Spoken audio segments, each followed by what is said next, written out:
Señoras y señores, tengan ustedes muy buenas noches. Un minuto antes de las 21 horas arrancó esta edición de Bocas del Tiempo.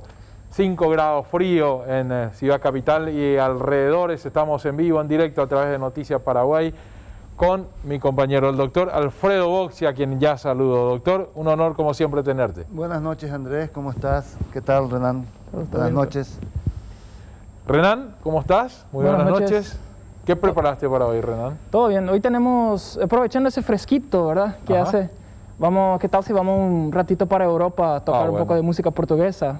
Perfecto. ¿Verdad? Un poquito de fado, un ritmo popular ahí de Portugal, que le encanta todo portugués. Bueno, perfecto. Vamos a disfrutar de esa buena música entonces también a lo largo de este programa.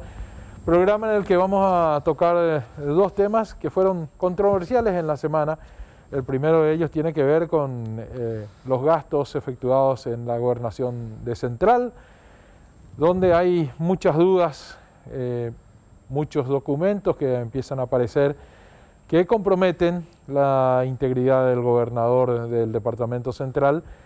Y en segundo término vamos a hablar con gente del Instituto de Previsión Social sobre los fondos jubilatorios, sobre la normativa vigente, porque hoy nos van a acompañar tanto la ingeniera Cecilia Rodríguez, gerente de prestaciones económicas del Instituto de Previsión Social, y el doctor Víctor Tomás, quien es el asesor jurídico de esa misma institución. Se dijo mucho, se habló mucho, se asusó un poco el ambiente en esta semana, entonces lo importante es tener la voz oficial de gente del Instituto de Previsión Social para saber cuánto de todo lo que se dijo es así, cuánto es verdad, cuánto es un poco alarmista, cuáles son los números reales, presentes y futuros del ente previsor que a mucha gente le interesa porque está en juego su futuro, su jubilación, y eso compromete a un sector importante de nuestra sociedad. Con estos dos temas hoy entonces vamos a estar en este programa de Bocas del Tiempo. Vamos con el primero, abordando con el doctor Alfredo Boxia. ¿Qué pasa en Central, doctor? ¿Qué pasa en la gobernación? ¿Qué es esta olla que se destapó esta semana, que ya venía, según pude enterarme, hace bastante tiempo con algunas luces intermitentes anunciando algún problemita, y esta semana se dio con todo? Así es, Andrés. Esta es una historia interesante, porque de las irregularidades de la administración del gobernador de Central, Hugo Javier González, se venía hablando desde el comienzo de su mandato, de distintos tipos de irregularidades. Pero hay una en particular de la que me gustaría hablar esta noche y comentar contigo, que comienza con la pandemia.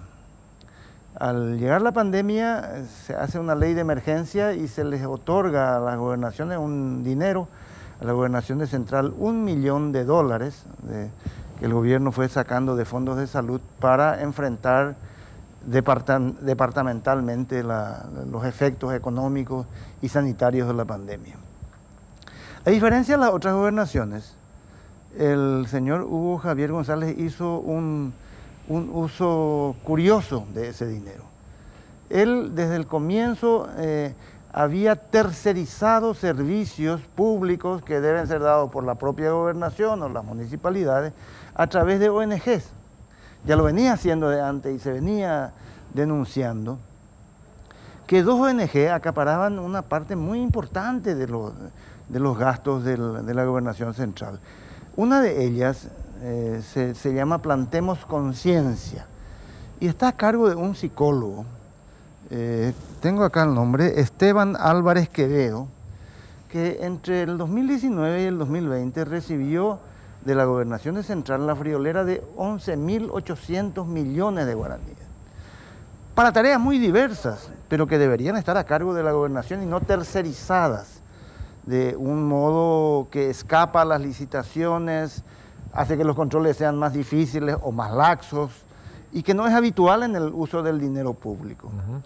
La otra fundación... $1.800.000 más o menos, son 11.000 millones de muchísima plata para una fundación pequeña dirigida por una persona que no es conocida, que no tiene una estructura así como tendría la gobernación. Y hay otra, se llama Fundación CIAP, Centro Integral de Apoyo. Y esa está dirigida por un señor que tiene el mismo apellido, Álvarez, Tadeo Álvarez Cristaldo. Esa fundación recibió 9.000 millones de guaraníes en los 2 años anteriores. Pero lo curioso es que, recibido ese $1.000.000 de la gobernación de Central, Hugo Javier los destina prácticamente así como vienen a solamente 2 instituciones. Uno es un Consejo Regional de Salud presidido por él mismo, y otra es de nuevo esta organización no gubernamental CIAP. El Consejo Regional de Salud recibió, Andrés, 1.276 millones de guaraníes. CIAP recibió 5.105 millones de guaraníes. Vos sumás eso y lo transportás a dólares, te da $950.000. Por ahí se perdió una colita de $50.000. Ahí está casi toda la plata de $1.000.000 que el gobierno dispuso que use la gobernación. A 2 ONG. ¿Para qué? Y son cuestiones muy, muy variadas, ¿verdad? Está destinada la plata a pozos de agua, a puentes, a talleres navideños, a incentivos a la juventud, a campañas de prevención de la drogadicción, etc. Muy curioso es eso, y hace que uno empiece a sospechar. Más aún cuando el gobernador no rendía cuentas. Todas las gobernaciones estaban obligadas a presentar una rendición de cuentas a la Contraloría General del Gobierno. Todas lo hicieron menos Central. Tal es así que en mayo la Contraloría General de la República intima a la Gobernación Central que presente sus facturas y su rendición de cuentas. Ellos piden una ampliación, la Contraloría no les da más que 5 días, y entonces apresuradamente el gobernador se ve obligado a presentar facturas. Claro. Esas facturas llamaron la atención de bastante gente, ¿verdad? Porque en realidad el tema ya empezó a salir en los diarios, pero fundamentalmente llamó la atención de 2 concejales departamentales liberales, los señores Adrián Billy Baesquen y Roque Ábalos, que empezaron a investigar qué es lo que tenían estas facturas. Y encontraron, Andrés, una cantidad de cosas raras. Facturas que pertenecían a empresas o comercios que estaban fuera del departamento central, algo que en principio es una obligación de la ley. Hay que gastar el dinero dentro del departamento. Dentro del mismo departamento. Empresas que se dedicaban a rubros completamente diferentes a los materiales y a las cosas que se compraban, ¿verdad?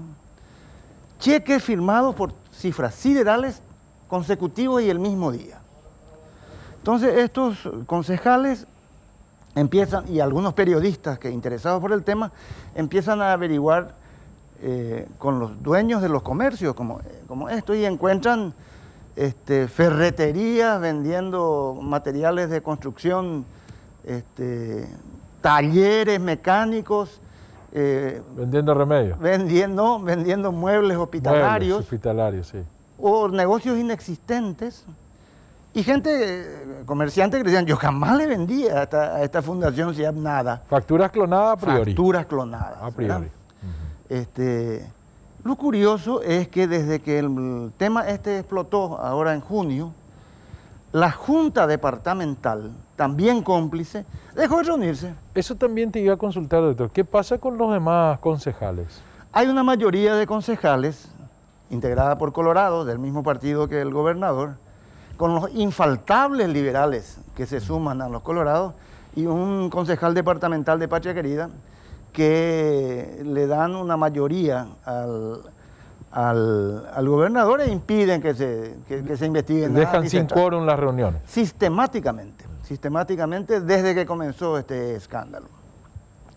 Entonces el tema termina interesando primero a concejales liberales, después a la ciudadanía de todo el departamento central, después a la prensa, está saliendo cada vez más, y llega incluso la repercusión a senadores. En la Cámara de Senadores hubo declaraciones, como la de Víctor Ríos, que dijo, esto es absolutamente miserable e inhumano. Es un dinero destinado a la lucha contra la pandemia. A la lucha contra la pandemia en el más golpeado de los departamentos del país, el que está más angustiado. Y en el peor momento. Y en el peor momento, y utilizarlo de este modo es realmente vergonzoso. El senador Amado Florentín dijo que ellos deberían hacer un mea culpa por entregar tan fácilmente tanto dinero y con tan poco control, ¿verdad? Sí. En la Cámara de Diputados también hubo reacciones. La bancada del partido Patria Querida hizo un pedido de informes al gobernador Hugo Javier, y tratando de desentrañar cuál es la relación entre él y estas rarísimas ONGs que manejan tanto dinero. Entre paréntesis, habría que decirle a los de Patria Querida que le pregunten eso a su concejal departamental que le da el voto y el apoyo al gobernador Hugo Javier González. Se llama Miguel Ángel Villagra, para que sepan, es de Ipacaraí, es cooperativista. En resumen, esto tiene, Andrés, un enorme olor me va a disculpar la locución latina. No, por favor. Un olor a Platayeú gigantesco, sí, a costillas de los enfermos y los que están muriendo en Central. ¿Qué es lo peor, doctor? Porque la corrupción y la tragada de plata, de repente, como que la gente ya está inmune a eso. Pero la gente es mucho más sensible cuando se trata de un momento como este y de una plata destinada a combatir la pandemia y a la gente que puede padecerla. Pero el sistema es tan sencillo, tan peculiarmente sencillo para la corrupción que sorprende que los mecanismos de control del Estado no investiguen. ¿Cómo pico $1 millón va a ser manejado por organizaciones no gubernamentales de muy poco conocimiento fuera del ámbito de Areguá y la gobernación central? Es lo que le sorprendió, por ejemplo, al jefe de contrataciones públicas, Pablo Sey, que dice que los gastos de ese tipo deben hacerse bajo licitación y cumpliendo la ley de contrataciones públicas, no a través de cesión a ONGs que tercerizan un trabajo que la propia gobernación debe hacer y que son mucho más difíciles de controlar. Acá hay corrupción. Y acá, con esto termino, querido Andrés, está demostrado cómo la justicia es selectiva. Por una sola factura, de un monto infinitamente menor, mandaron a la cárcel a Efraín Alegre, ¿recordás? Sí, por supuesto. Acá la Fiscalía guarda un silencio y un desinterés que demuestran que la justicia se inclina hacia uno de los lados. Creo que fuiste muy claro, doctor. Está todo dicho. Vamos a ver cómo termina y vamos a ver esa inacción del Ministerio Público, a ver si continúa y si le da la razón al doctor Boxi, así es que es selectiva, o verdaderamente deja de ser simplemente un interés ciudadano, un interés de la prensa, para definitivamente pasar a ser también un interés de los que deben defender a la sociedad, el Ministerio Público. A ver cómo se desarrolla en los próximos días este tema que compromete y mucho a una de las figuras más populares de las últimas elecciones generales. Vamos a una pausa y con música de Renan, y a la vuelta vamos a hablar del Instituto de Previsión Social, de todo lo que se habló en la semana, del aspecto jubilatorio y también del aspecto normativo que hace a la cuestión que en estos días se suscitó. Vamos a volver enseguida con la presencia de la ingeniera Cecilia Rodríguez y con el doctor Víctor Tomás, ambos del Instituto de Previsión Social.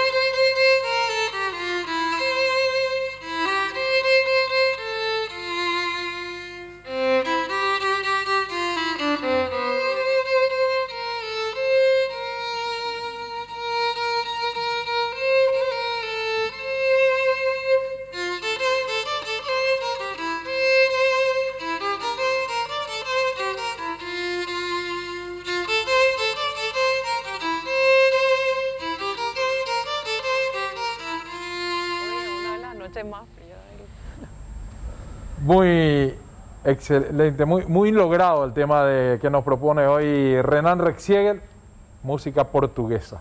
¿Cómo que le llamas? Fardo. Fado. Así mismo. Disculpe mi ignorancia a nivel musical. Bueno, estamos hoy acompañados por dos representantes importantes del Instituto de Previsión Social, la ingeniera Cecilia Rodríguez, a quien ya le damos las gracias y la bienvenida por estar esta noche. Muchísimas gracias por la invitación, muchísimas gracias Andrés, muchísimas gracias Alfredo. Y al doctor Víctor Tomás, director jurídico de la institución de la Previsional, también bienvenido, muchas gracias por acompañarnos, doctor. Buenas noches, muchas gracias a ustedes también por la invitación. Ustedes dos me van a corregir, me quiero tomar 30 segundos, 40 segundos en tratar de poner un poco en contexto lo que viene ocurriendo y lo que preocupa un poco, y para eso hemos invitado a referentes importantes del Instituto de Previsión Social para que nos den la voz oficial. Y ustedes me van a corregir en lo que me equivoco, porque es importante que la gente entienda de lo que vamos a hablar. Probablemente muchos ya saben al dedillo, pero mucha gente quizás haya escuchado una parte y otra parte no. ¿Qué es lo que pasa? El Instituto de Previsión Social jubila a la gente con los 3 últimos años de aporte. Los 3 últimos años. El promedio de los 3 últimos años que uno aportó. Tiene una prohibición de pagar, que esa jubilación sea mayor a 10 salarios mínimos. Hoy sería alrededor de 22.890.000 aproximadamente. Si uno gana 50, 40 millones, no se puede jubilar con 40 millones, con el salario que tenía, sino hasta 22 millones. Un grupo de personas que corresponde al ámbito naval, que gana una suma grande, ganan 40, 50 o 60 millones, planteó una acción de inconstitucionalidad en el año 2016, salió la resolución, la Corte les dio la razón. Ellos dijeron, ¿por qué nosotros nos vamos a jubilar con 22 millones siendo que aportamos 40 millones hace muchos años?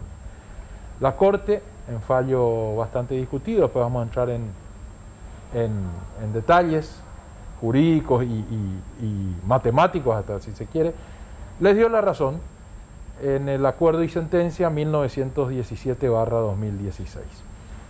El Instituto de Previsión Social, que no tomó parte de esto, les dijo a la Corte, señores, están decidiendo sobre algo que me compete.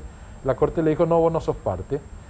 Plantearon una nulidad primero, una revocatoria después, y actualmente está con una acción autónoma de nulidad. La acción autónoma de nulidad es aquella que uno se presenta y dice, vos fallaste algo que a mí me compete, a mí me perjudica, entonces yo tengo acción tengo vela en este entierro. Dentro de esa acción autónoma de nulidad, el IPS pide que se suspendan los efectos de esa sentencia. Todo esto lo que hizo temer es que ese ejemplo de ese grupo de personas en un futuro tome otro grupo de personas, por ejemplo, los bancarios, que también ganan sumas por arriba de 10 salarios mínimos, y digan, a ellos le dieron, a nosotros también nos tienen que dar. Entonces, que eso sea una bola de nieve que comprometa el acervo jubilatorio del Instituto de Previsión Social.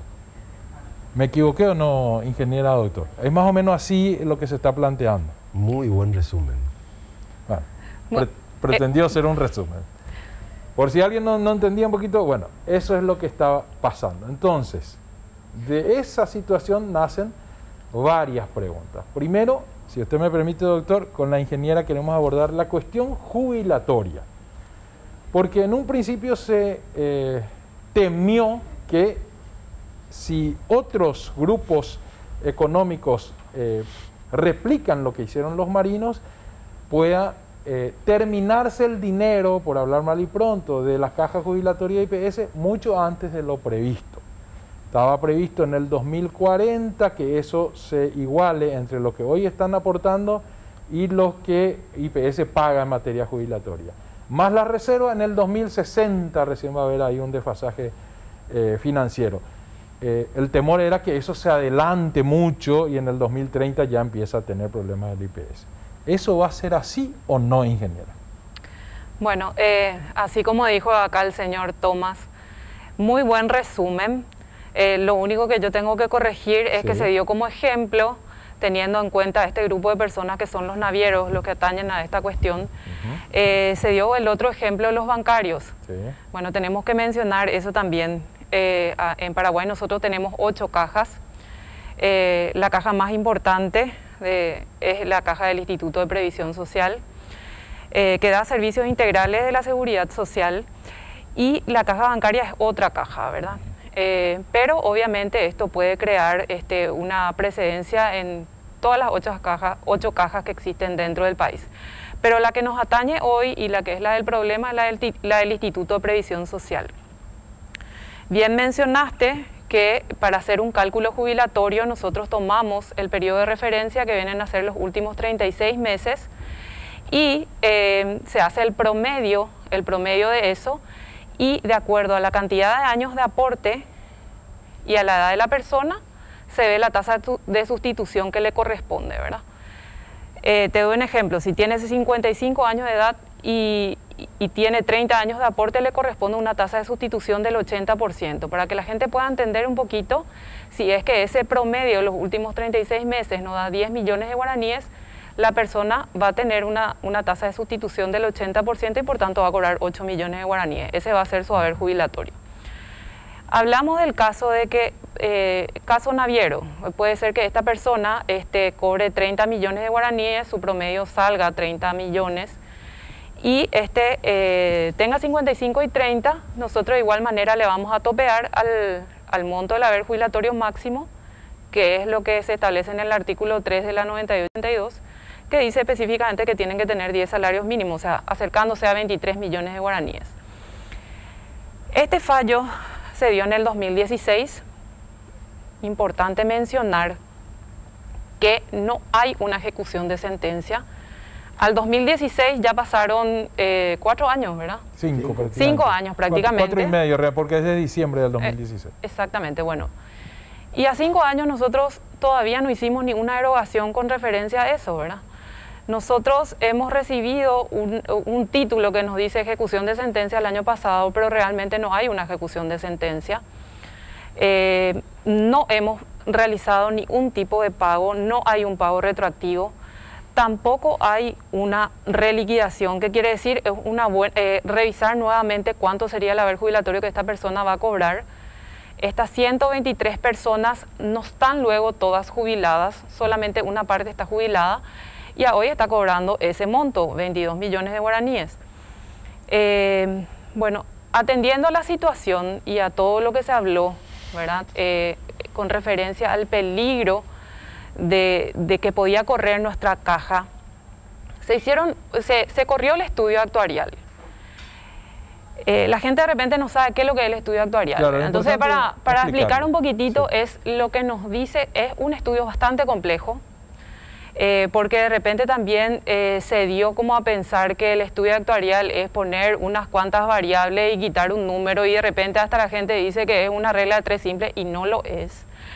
Depende de demasiados factores y obviamente que lleva mucho tiempo hacer. De hecho, luego que nuestra ley nos exige que nosotros actualicemos los estudios actuariales cada 3 años. Y por supuesto que esa información, respetando las leyes de transparencia, están dentro de la página del Instituto de Previsión Social. O sea, cualquier persona que quiera tener el estudio actuarial lo puede bajar de la página del IPS. El estudio actuarial data del 2018, el último estudio. El vigente. El vigente. Y obviamente nosotros este año se cumplen 3 años del último informe y vamos a estar presentando en el mes de noviembre la actualización de ese informe. Importante también mencionar que en el 2018 se hizo el estudio, ¿verdad? Una cuestión que te interrumpo, ingeniera, porque sí, por ser un lego en la materia, porque supongo que entre la audiencia debe haber muchos como yo. Sí. Un estudio actuarial es un cálculo hecho a futuro para ver, bueno, tenemos esta cantidad de plata y se nos van a venir esta cantidad de jubilados que tenemos que calcular que le vamos a tener que pagar. Esta cantidad de jubilados se va a morir y no le vamos a pagar más. Y esta cantidad de aportantes se va a incrementar o disminuir, y en todo caso dentro de X años se nos va a acabar la plata. Exactamente, es ver al futuro cómo van a ir nuestros fondos hasta cuánto tiempo va a durar, por eso hablamos del horizonte actuarial, es decir, tiene dos partes. La primera parte es cuando los egresos se igualan con los ingresos, ¿verdad? Para tener un poco conocimiento, ahora mismo nosotros tenemos 650.000 personas que están aportando activamente a nuestra caja. 650.000 personas. Y hoy eso constituyen el ingreso al Instituto de Previsión Social, ¿verdad? El 9% que pagan ellos más el 14% que pagan los empleadores. Esa es la recaudación, ¿verdad? Y el egreso corresponden a los compromisos que tenemos, que es el pago de jubilados y pensionados, que son ahora mismo 65.000 personas. Entonces, ¿cómo uno ve cómo está el fondo de jubilaciones y pensiones? Generalmente los organismos internacionales y las personas que tratan de ver qué salud tiene el fondo, suelen relacionar mucho la relación de activo y pasivo. El activo es el que está aportando, como dijimos, 650.000 personas. Y el pasivo es el que está cobrando ahora un beneficio a largo plazo que viene a ser la jubilación o la pensión, y son 65.000. Entonces, nuestra relación de activo y pasivo es 10-1. Es una muy buena relación. Ahora, ingeniera, esa misma relación llevada a guaraníes, ¿cuánto es? ¿Se sabe eso? Y mira, ahora mismo nosotros tenemos 650.000 millones de guaraníes que están entrando, ¿verdad? Y nosotros estamos pagando ahora mismo cerca de 260.000 millones de guaraníes. 1,3. Y hay que hacer el cálculo. Además, nosotros, esa recaudación total que tenemos, tiene el 54% va a la parte jubilatoria y el 39% va a la parte de salud. Entonces, eso hay que tener también en cuenta. Claro. Por otro lado, como le venía diciendo, el informe actuarial del 2018 está dentro de la página del IPS, y según los datos que manejamos ahí, tenemos dos escenarios. Un escenario que nos lleva nuestro horizonte actuarial al 2045, teniendo en cuenta el pago de un beneficio adicional que hoy no está fondeado. Si nosotros no conseguimos fondos para fondear justamente ese beneficio adicional, se extiende al 2040 aproximadamente. Dicho en otras palabras, lo que hoy está ingresando, sí, y lo que está egresando del IPS, en el 2040 se van a nivelar. Exactamente. Lo que ingresa va a ser igual a lo que egresa. Así mismo. 2040. Sí, entonces ese es el momento que nosotros empezamos a usar nuestras reservas técnicas, que aguantaría hasta el 2060 según ese informe. 20 años. 20 años. Entonces, ahora surgió este tema de los navieros, que no es nuevo, que data del 2016, como ustedes saben, y que, como ustedes saben, a hoy no hay ninguna erogación con referencia a eso, no hay una ejecución de sentencia. Pero teniendo a colación todo lo que salió y todo lo que se habló, entonces el IPS decide hacer una simulación de cálculos actuariales teniendo en cuenta dos escenarios posibles. Escenario posible número 1, el tema del fallo de 123 personas. Metiendo eso en toda la ecuación, que es tan compleja como ustedes saben, todos los factores posibles, se determinó en el estudio actuarial de que eso no influiría a futuro, porque es un cálculo a futuro. Allá por el 2040 no incide en bajar el horizonte actuarial ni siquiera en un año. Pero sin embargo, por supuesto, es una erogación y entonces va a tener un impacto financiero. Es decir, aunque las 123 personas inicien ejecución de sentencia y le cobren al IPS con los intereses todo lo que no le pagó IPS, no va a afectar los años en los que hoy normalmente se están igualando ingresos y ingresos. Es así mismo. Pero el otro escenario debería ser todos los jubilados que una vez ejecutado ese fallo se van a sumar porque a ellos sí y a mí no. Así ¿Cuántos mismo. son? Con ¿Cuántos altos son? salarios. Asimismo, bueno, teniendo en cuenta eso, si son solamente estos 123, Sí. que independientemente hay que decir que cada uno de los 123 tiene que conseguir la ejecución de sentencia, Claro. que no es una cosa fácil, que lo va a explicar el doctor Tomás, crea un precedente, Sí. ¿verdad? Es una amenaza, y teniendo en cuenta el segundo escenario de que se dé el fallo también a las personas que hoy están cotizando, que hoy no son jubilados, pero que se van a jubilar, son alrededor de 5.000 y pico de personas. Son 5.000 pico de personas de 650.000 personas. Es un grupo ínfimo, pero que está aportando más del haber máximo jubilatorio. Entonces, si eso ocurre en el panorama, El peor escenario. el peor escenario, eso haría, según los cálculos actuariales, que baje nuestro horizonte actuarial 4 años. 4 años. O sea, en el 2036. se En el estarían 2036 se estarían equiparando. Ingresos y egresos. Bueno. ¿Y Eso la es, reserva? y la mantiene 20 reserva años. y la reserva se mantiene 20 años. Pero eso hay que tener en cuenta también, que nosotros ahí no tenemos en cuenta la deuda del Estado.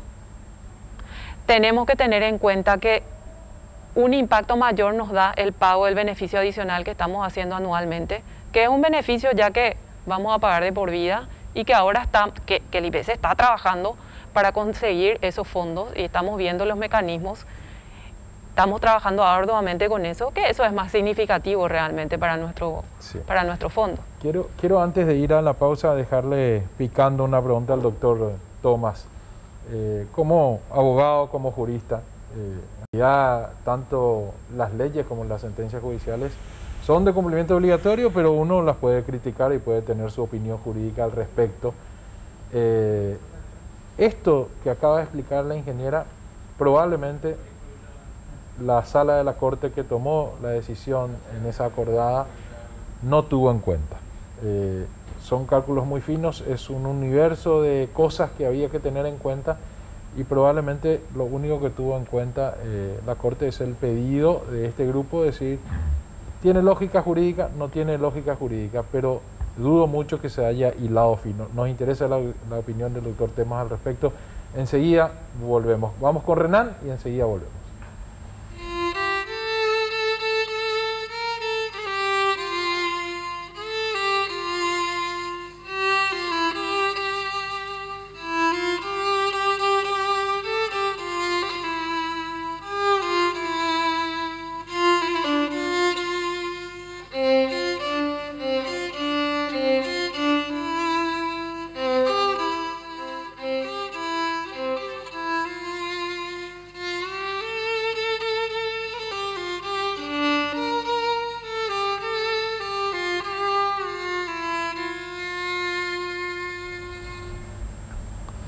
Notas ideales para una noche fría como la de hoy.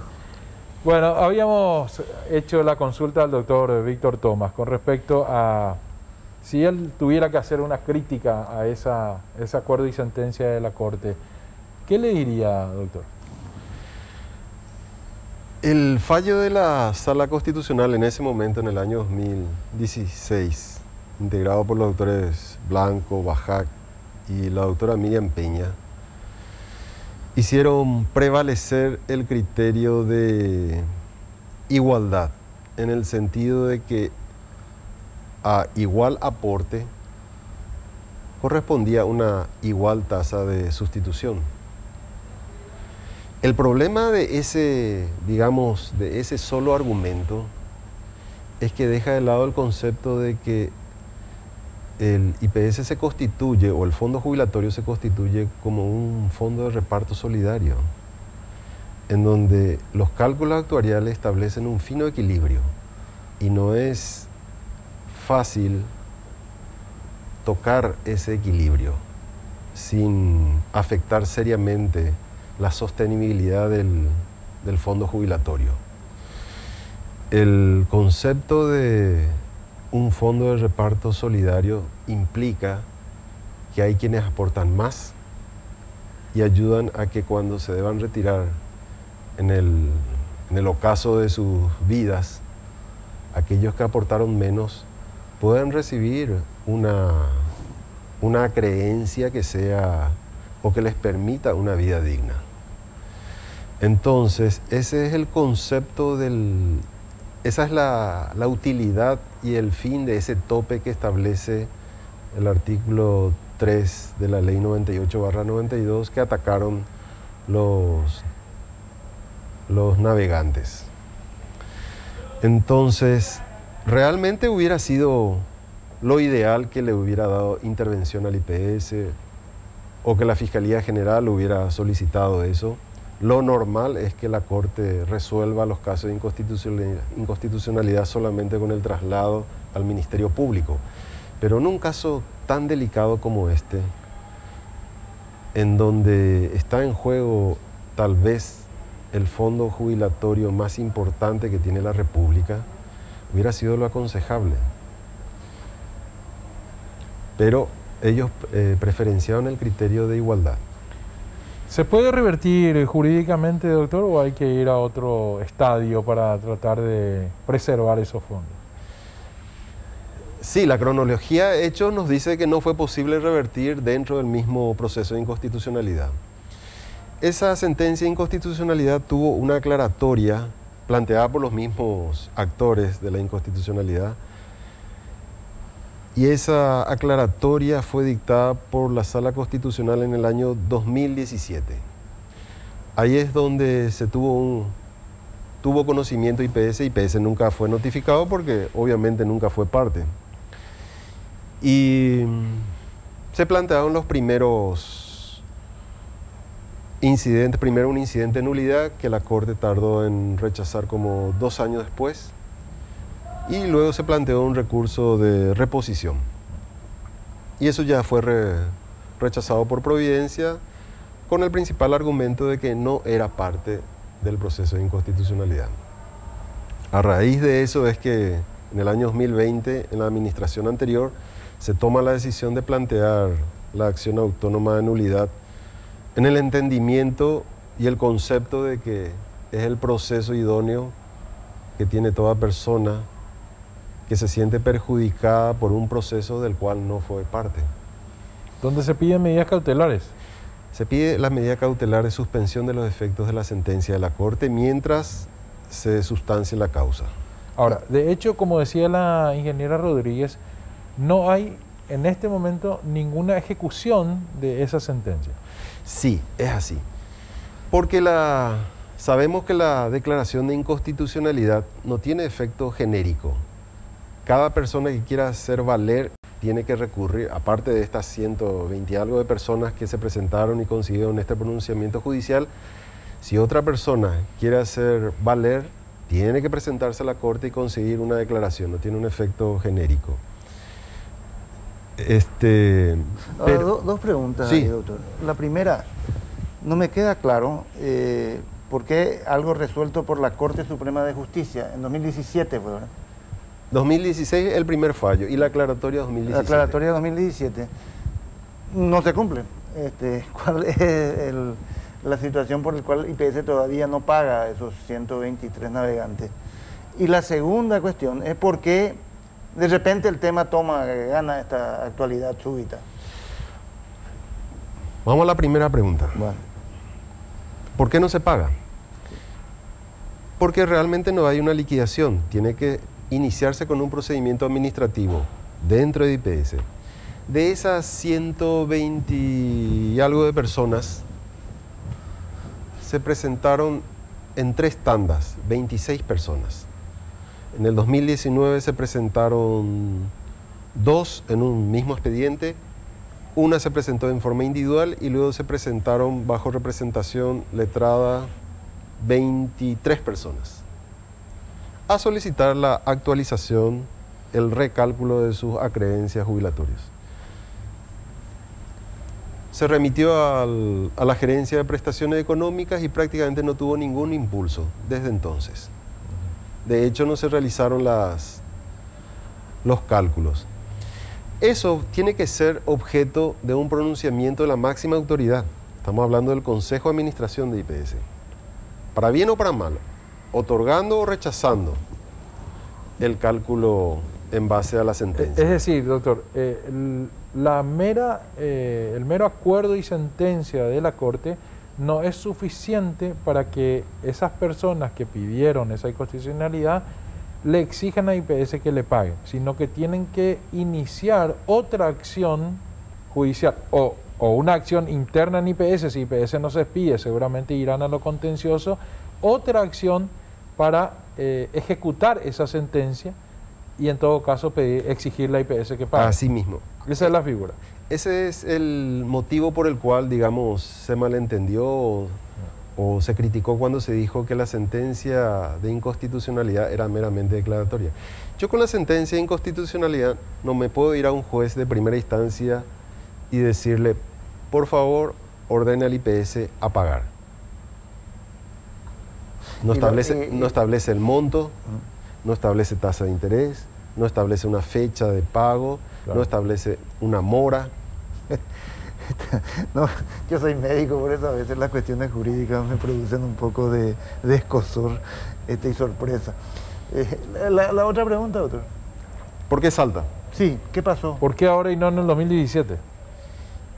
Y la persona idónea para responder eso es el doctor Pedro Ale, porque él fue el que, digamos, vuelve a poner sobre el tapete algo que estaba dentro de la gerencia de prestaciones económicas y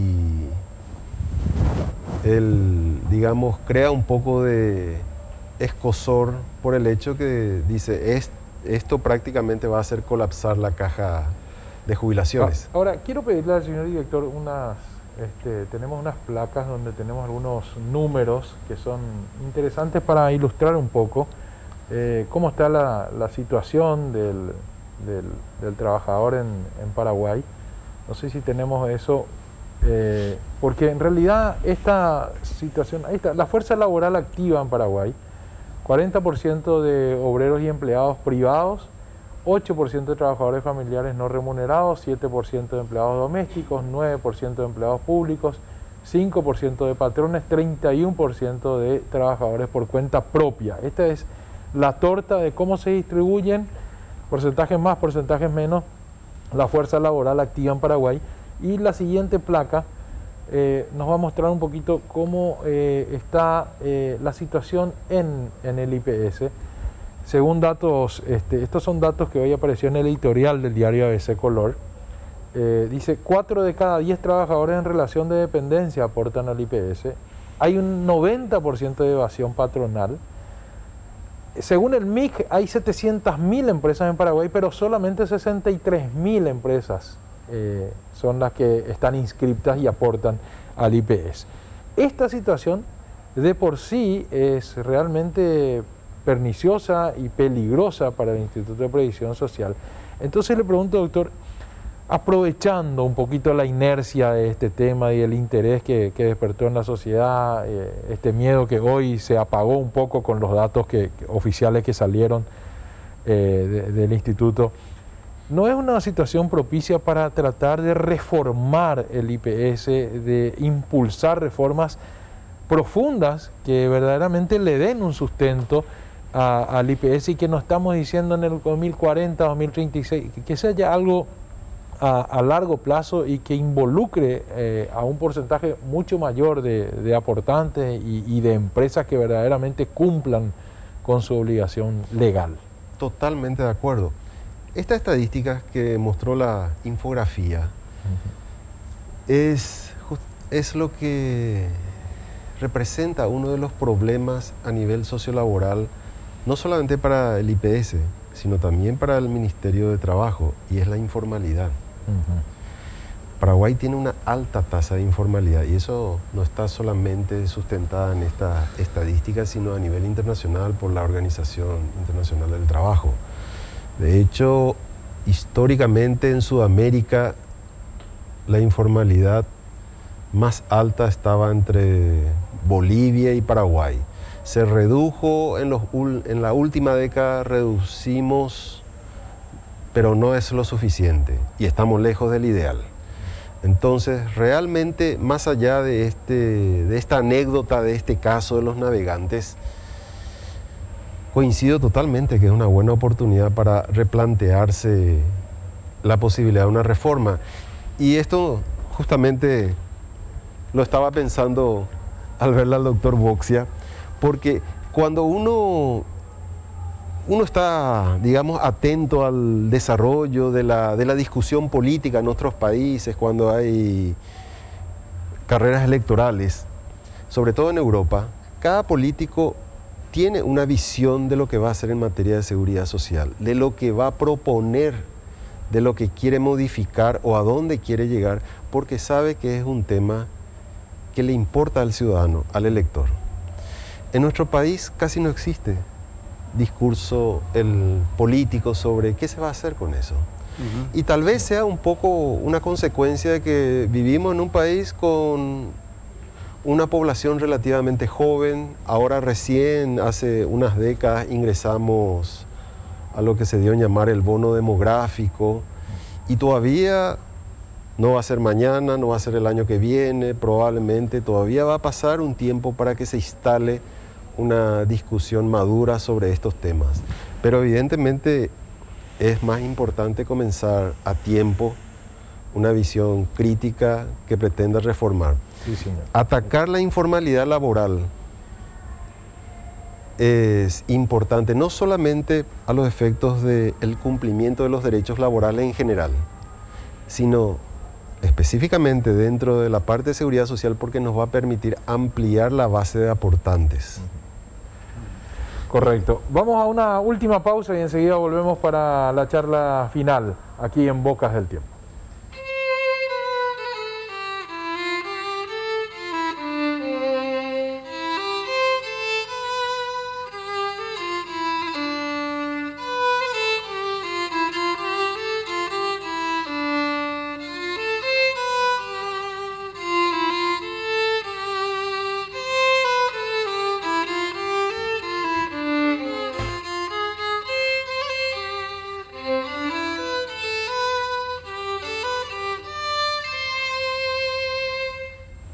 Pasó volando esta hora, cuando el programa es interesante suele ocurrir esto. Doctor, la última pregunta. Tenemos poco tiempo, Sí, y la segundos. pregunta les va a resultar incómoda, pero estamos obligados a hacerla. ¿Qué opinan de Pedro Halley y de su salida? Bueno, primero yo puedo responder. Adelante, como quieran. Yo vengo trabajando hace mucho tiempo. Yo soy una funcionaria de carrera, tengo 17 años de antigüedad en el IPS. Y bueno, ahora me toca estar en el lugar de él como gerente de prestaciones económicas. Y anteriormente yo estuve trabajando con él. Yo me desempeñé en... esta gerencia aglutina dos direcciones. Una de las direcciones es la Dirección de Riesgo Laboral y Subsidios, en la cual yo me desempeñé como directora por 3 años. Y posteriormente cambié de dirección, otra de las direcciones que aglutina esta gerencia, que es la Dirección de Administración de Jubilaciones. He trabajado con el señor gerente Pedro Halley y en ese sentido yo puedo decir que cuando estuve trabajando sobre todo en el área de jubilaciones, tuve la libertad por parte de él, él me dio la libertad para poder trabajar y generar varios proyectos dentro de la Dirección de Jubilaciones. Tanto es así que en esa dirección nosotros en estos 2 últimos años hemos realizado realmente lo que se llama calidad del gasto. Hemos disminuido en 2% los gastos, aún así aumentando nuestro stock de jubilados, es decir que vimos más altas, más nuevas jubilaciones a más personas, y eso se debe a todo lo que nosotros fuimos haciendo informáticamente. Hicimos en la jubilación web y por supuesto hicimos varios cruces con el tema de fallecidos, que fueron nuestras bajas. Nos pasamos el tiempo, tengo que despedir el programa, ingeniera. Muchísimas gracias por venir, por acompañarnos, por su presencia. Muchísimas gracias a ustedes por la invitación. Doctor Tomás, muchísimas gracias por estar. Vamos a tener otra oportunidad de seguir conversando para tratar de construir entre todo esto. Doctor Borgia, muchísimas gracias. Será hasta dentro de 7 días. Muy amable. Gracias a ustedes.